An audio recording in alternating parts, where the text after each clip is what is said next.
நாம் இன்றைக்கி பார்க்க போகிறது ரவா ரொட்டி. இதில் மாவு எதுவுமே நம்ம கலக்க போகிறதில்ல, மைதா கோதுமை மாவு எதுவுமே.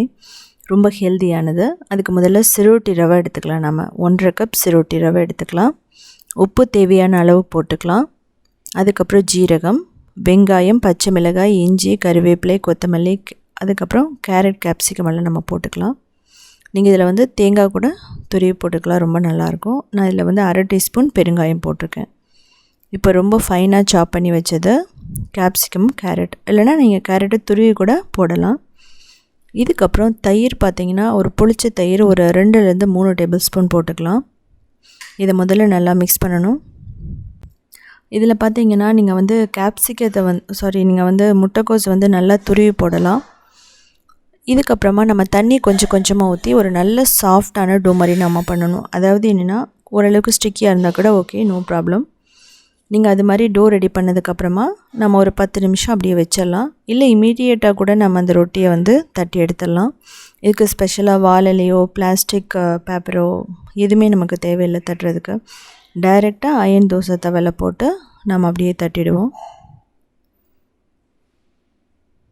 நீங்கள் ரஃப்பாக பிசைஞ்சால் கூட போதும். இப்போது நல்ல இரும்பு கடாய் எடுத்துக்கோங்க, தண்ணி தெளிச்சிக்கலாம். அதுக்கப்புறம் ஒரு கையளவு மாவு எடுத்துக்கலாம். அதாவது ரவா, அந்த நம்ம ரெடி பண்ணி வச்சுருந்த ரவா மாவு அது எடுத்துகிட்டு நம்ம ஒவ்வொரு தடவை நம்ம தட்டும்போது என்ன பண்ணணும்னா, நம்ம தண்ணியை வந்து ஒரு பிளேட்டில் வச்சுட்டு இல்லைன்னா ஒரு சின்ன தட்டில் வச்சுட்டு நம்ம அதை தொட்டு தொட்டு நம்ம என்ன பண்ணணும்னா இது தட்டணும். அப்படி தட்டும்போது ஓரளவுக்கு நல்லா ரவுண்டாகவே வந்துடும். நம்ம தண்ணியை தொடும்போது ஒன்றோட ஒன்றும் ஒட்டாது. இப்போ நம்ம ஆயிலோ நெய்யோ ஊற்றிட்டு நம்ம 2 பக்கம் நல்ல ஓரளவுக்கு கிறிஸ்பியாக வர வரைக்கும் நம்ம குக் பண்ணி எடுத்துடணும். இது பார்த்திங்கன்னா க்ரீன் சட்னி, மிளகாய் சட்னி, இல்லைன்னா தேங்காய் சட்னியோடு எடுத்துக்கலாம்.